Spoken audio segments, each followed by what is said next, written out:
Okay, welcome everybody at the podcast. I'm sitting here with Henrico Kroek, head of training of CSD. So imagine you're in our training, it's a heat training, and you're approaching a checkpoint with your group, and suddenly these soldiers show up, they're shouting, they're pointing their gun at you, you'll hear shots, you have to take decisions on the spot, and you feel the tension rising in the whole group. That's what it looks like during a heat training. And for us, we want to keep you safe during this training for optimal learning. Henrico, what I just, imagined, but that is basically how it goes, I guess. Yeah. And it's a nice thought, because sometimes when people are in a course, well, they expect the most terrible things. Yeah. That's for one. And also beforehand. Yeah, before they even show up, the tension is already here. Tension is already there. And of course, tension is very okay to work with, because that is when you are learning, as we already explained in the previous podcast. But the point is, people also are scared sometimes and feel maybe unsafe. Yeah. So in order to level that, in order to create a perfect learning environment, we believe it's very important to create an environment where people are willing to learn and where tension level is regulated, balanced to a level where they can learn optimally. Exactly. Yeah. Imagine it's like, have you ever been in a roller coaster? Oh, yes, I love roller coasters. Yeah. Yes. Yeah, so in our courses, we put pressure on people. We put them in a lot of situations where tension gets high. Yeah? And of course, it is not real. Yeah, the tension is real, but the situation is not. But same as in a roller coaster, you know that feeling? You get in a roller coaster, tension rises. Tension rises. And as soon as you get downhill, your whole body screams, "We are going to die!" Exactly. Well, there you go. That's me in a roller coaster. Yeah. Maybe not everybody, but we all know that feeling, that gut feeling. Yeah, we know it's not real, but still our body responds to that. You cannot help it. It happens. Yeah. So basically what we are saying, it is artificial misery, but your brain cannot directly tell the difference. And even if it does, the body responds to it in the same way as if it would be lifelike, real. Exactly. Yeah? And a roller coaster would be very dangerous if it wasn't thought out, very controlled. I mean, these small cars, they cannot just fly out of the... and you know that. Yeah. But your body doesn't know that. Yeah. It reacts. Yeah. So basically that is why in a safe learning environment, we have a lot of safety precautions and security precautions to keep it safe, same as in a roller coaster. Yeah. So it's okay that people have their tension level a little bit higher to learn, but we want to do that in a safe way so that people, just as in a roller coaster, step out and say, wow, this was actually nice. Exactly. Yeah. Exactly. But it's not for everybody the same. So if maybe you've had bad experience in the past, the roller coaster is not the same experience for everybody. Well, if you have been in a very old roller coaster and something went wrong in front of you, but exactly. Yeah. And that is what, that's the whole thing about stress. Stress is definitely subjective. Why do I say subjective? It's the way how you experience a situation. What can be very stressful to me can be a walk in the park for you. Yeah. Yeah. And if so sometimes we say people have a backpack. Yeah. So they I almost have this picture before me of the amusement park, the I don't know, Disney World or whatever, where the roller coaster is, and people have this backpack. They're walking around, and there's something in that backpack. Yeah. And of course, we don't mean that literally. What do we mean? Yeah, the backpack is the experience that people have in life. Sometimes people have been through terrible situations in life. And that's also something that can easily be triggered in the courses that we do in our heat courses. And again, the purpose of a safe learning environment is to regulate that. So as trainers as well, We can, of course, see the body language of people. We can hear what they say, how they are saying it. But we are not mind readers. So we do not know what is in their backpack, what there is in their experience. Exactly. So that's also why we need to take a lot of precautions, which we will address later on. Yeah. That's basically the reason why, I guess. And we talked a bit about stress now, so that's more the mental pressure you can feel. Yeah. But there's also and that differs per person, but there's also the physical part. Yeah. So your body, your bones, your whatever that might be. Maybe your back is not that great, or your shoulder, or that's also a part of a safe learning environment. That is correct.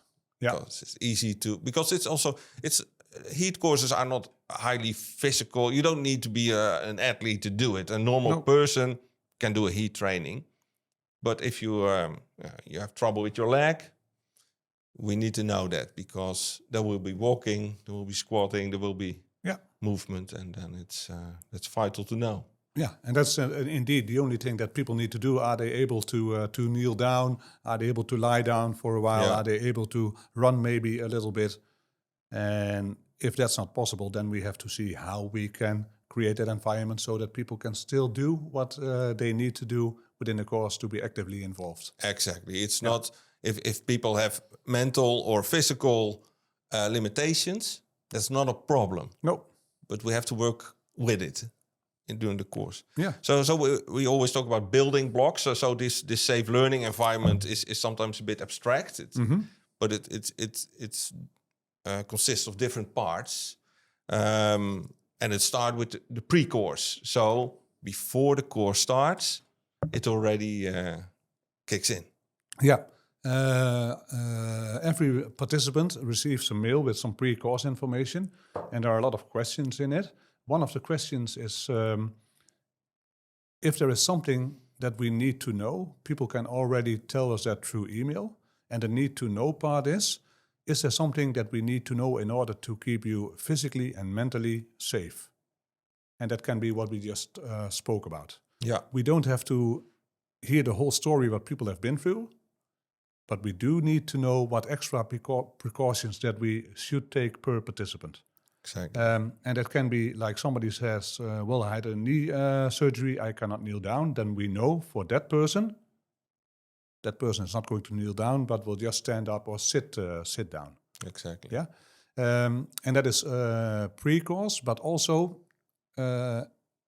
in the start of the course, in the introduction, we also address that again. So then people still get the opportunity to tell us privately, so not in a whole group, but privately, if there's something that bothers them and something that we should take in consideration. And I think the privacy parts also, let's call it being discreet, is very important. So if we know if there's a limitation, whatever it is, we can adjust the course for this person. Yeah. And the group, so to say, they don't need to know. No. In a perfect world, they won't even notice that there's a difference. Also so that people feel the liberty to share, and it always works out. Yeah. Hey, and if people do want to share it with the whole group, that's fine. That's their own choice, of course. Yeah. But yeah, those are already a few elements in a safe learning environment. The pre-course information that people get. It's not only the question about what should we do and not do, but it also predicts a little bit what people can expect, what we do to them in a course, or what we do with them in a course. And the other thing is that people can still mention it in the training. And on top of that, even if they don't do that, we also have a timeout rule. Yeah. And what is the timeout rule? The timeout rule is one of the most important things. If people feel maybe on one hand overwhelmed, or if people say, oh, now my back hurts, people can always take a timeout. Yeah. What does it mean? Timeout does not mean I'm out of here and I'm going away. Timeout means I just need something extra. And maybe that extra can be if somebody is overwhelmed, just to calm down a little bit, just have a small walk, and then get into the course again. Yeah. Or if people have a bad back, and they tell me I cannot sit down for now, well, the precaution is, okay, then just stand up or find a position that is helpful to you. Exactly. And that timeout is applicable at every time in the Yeah. course, every moment. Even in the middle of a big simulation, Yeah. you can always take a time out. Yeah, and that is one thing I want to mention about that as well. It's not only the participant that can take a timeout for themselves. Our trainers and our actors can also take that timeout. Yeah. And it doesn't mean that they are not doing well. The only thing it means for the trainers or actors that we cannot read people's body language that clear enough. Yeah. Or we see signals that make us doubt what is going on. Exactly. And that is the point where we will say, okay, let's take a small time out. Yeah. And then see what people need in order to get back again. Exactly. Yeah. And if this, so someone takes a time out, Yeah. First a trainer will talk to this person, what's going on, can I help you with something? But maybe it's something the trainer cannot handle on the spot because it needs more time, basically. Yeah. What happens then? Yeah, the training will continue anyway. Yeah. So that's while we always have somebody around as a backup. All CSD staff is trained in psychological first aid. Yeah. So at all moments in the training, we have somebody as a backup. So that means if a trainer is in the middle of a module and somebody needs a timeout, that trainer does maybe the first minute like, hey, how are you doing and what do you need? Then the backup will come in, who is just a few meters away from the classroom, literally. Yeah. And that person will then take over. So that person will take care of the person that took a time out. Yeah. And the training can just continue. Yeah. So there's no pressure for this person who took the time out to, I have to get in, otherwise people are waiting. We have all the time of the world. Yeah, we do. And on top of that, we also are briefed by our back office on pre-course on what people need. Yeah. And sometimes it's also possible that we just call somebody. Sometimes it happens and people say, hey, I have some doubts. I have this and this and that. Can I do the course? And then somebody just calls that person and explains what we can do, listens to their story. All that information is shared with all the people, all the trainers, all staff involved in that course. And also in between, when something happens, we also update each other. Yeah. So let's sure everybody knows. Yeah, let's say in one module something happens and the next module is done by another trainer. Yeah. Then that trainer will be updated on a need-to-know basis. And a need-to-know basis is not sharing the whole background story of that person, but simply, hey, that person told, please don't do that or that or that. Yeah. Instead, do that and that. Careful with the knee. Yeah. And that's something that we brief each other on. So that means that also contributes to the safe learning environment. That everybody knows what is going on. Exactly. Yeah. Hey, we're also sitting here in this wonderful polos, and this also has a reason, eh? So in the training, I mean. Yeah. Participants know, and we tell them that all the time, specifically in the beginning of the training, that I always say people with this, I mean the CSD logo, are trustworthy. They are more or less your lifeline. So that means we will not lie to people. Yeah. We will not lure them into situations. No. We will always be truthful, and we will always be their backup. So that also means that we are not going to act. That is why we have actors. Yeah, we have actors. And the actors can shout, they can lie, they can do whatever they want. Within the boundaries. Within the simulation boundaries, of course. Yeah.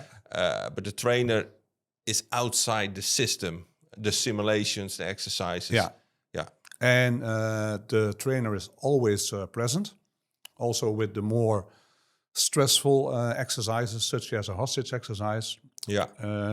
Then we have at least 2 trainers that are present, close to the participants, without participants knowing that. Yeah, exactly. Yeah. They don't even see them, but they're there. Yeah. And they're watching and monitoring. Yeah. Hey, so how does this translate to the training? Eh? This is, well, it's not that abstract, but a little bit. Because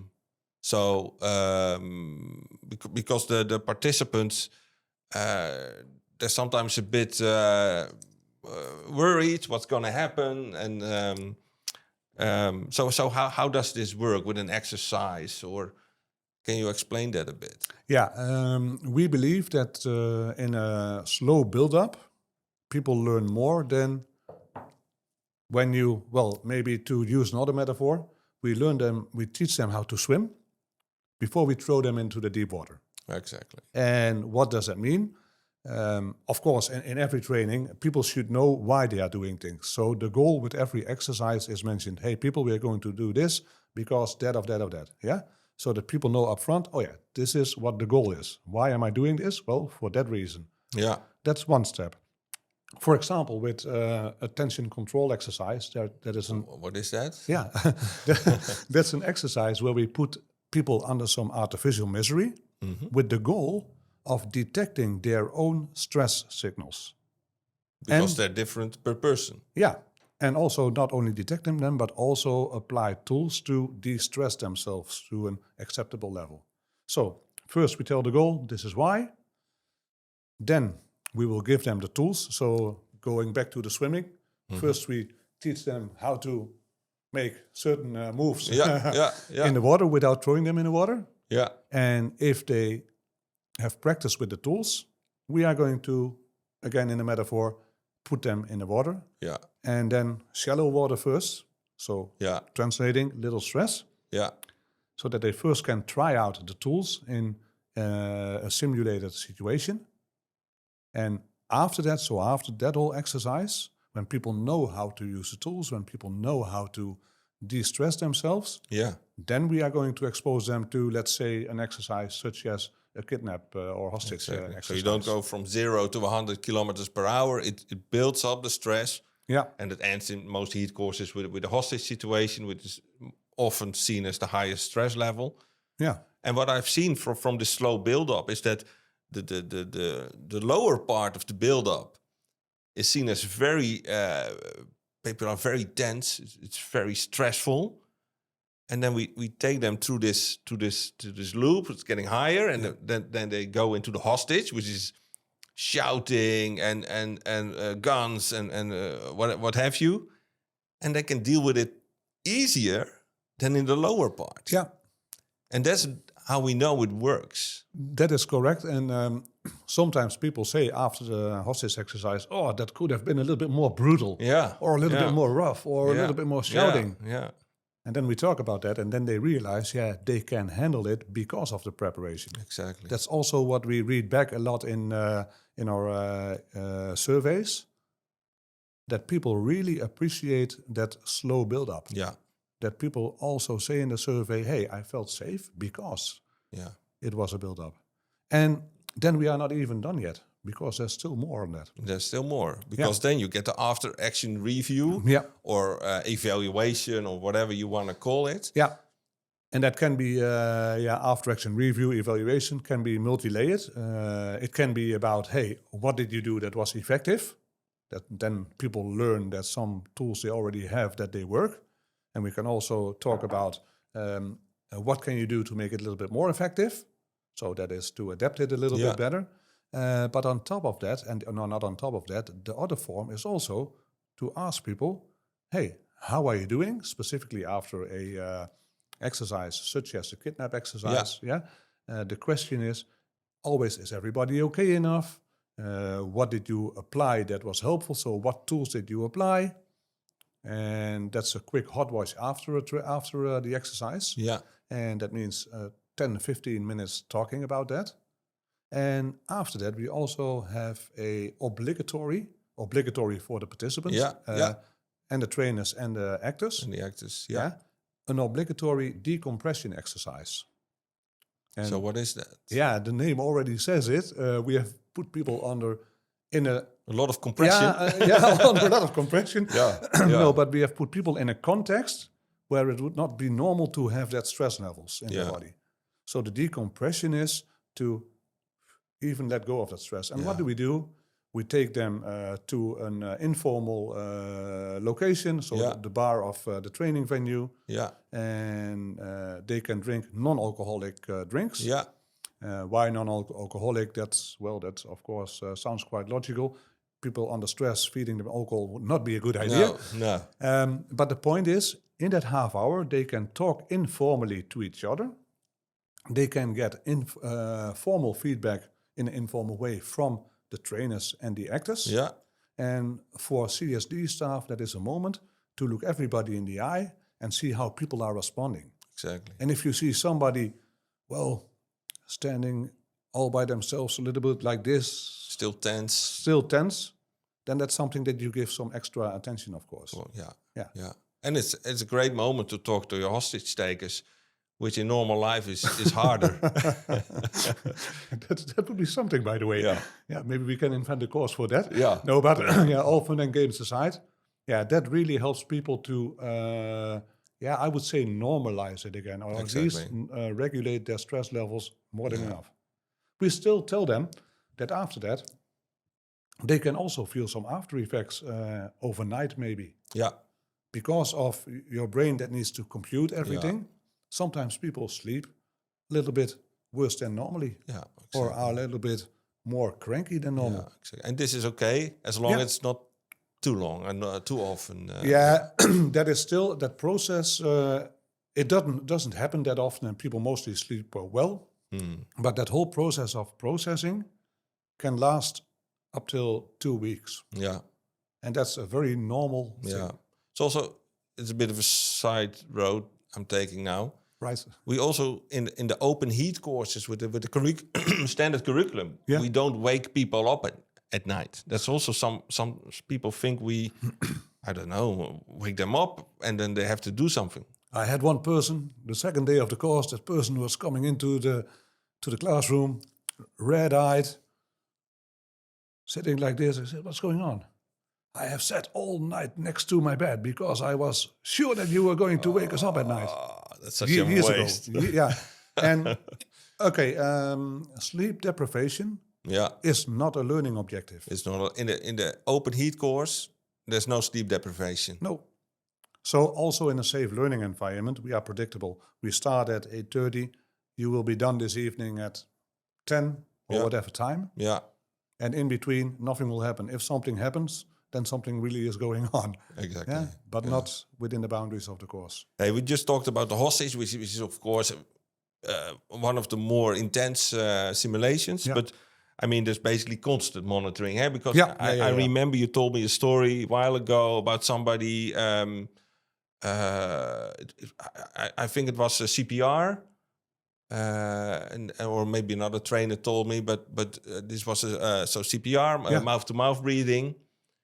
And this person really had to take a time out because they had this situation in real life a few weeks ago. Yeah, where somebody had a real life situation with a loved one.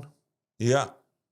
And of course that brings back all those memories. Yeah, that's quite something. So you think, oh, this is a technical exercise with a doll. Well, most people know what that looks like. But even then, stress can come up because of this backpack, this rucksack with memories and experiences. Yeah, and that is, again, while we constantly have somebody as a backup psychological first aid. Yeah. But it is not only in stressful situations. It can even happen in a coffee corner. Yeah. I had that once as well. I was just walking by the coffee corner where the participants were having a cup of coffee. And I saw somebody sitting in a corner. And I was like, what's going on with that person? Yeah. Yeah, and then something in between happened. It was outside of the course. It was caused by a phone call. Yeah. But the point was that directly did a lot to that person's... that person was very upset about that, of course. And then on top of that, you are in a course like this, which is also quite stressful. Yeah. So it is and not. Then it builds up. Yeah, it builds up, and it can be triggered by everything. So constantly monitoring the situation and the participants. Yeah. And that already. Oh yeah. Now you got me talking. I'm so sorry. Thank you for taking that side road. All right. I'm sorry. But the point is, as soon as people come in, our trainers already start observing people, and observing is about body language, tone of voice.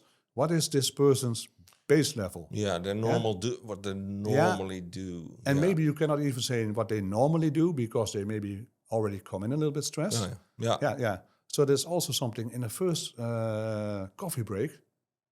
Don't walk away from participants, but also keep them a little bit close to you so that you can see, this is how that person responds constantly. then you know, oh yeah, this is more or less normal. Yeah. Hey, but we are still not mind readers, so if we are in doubt, we will still check that.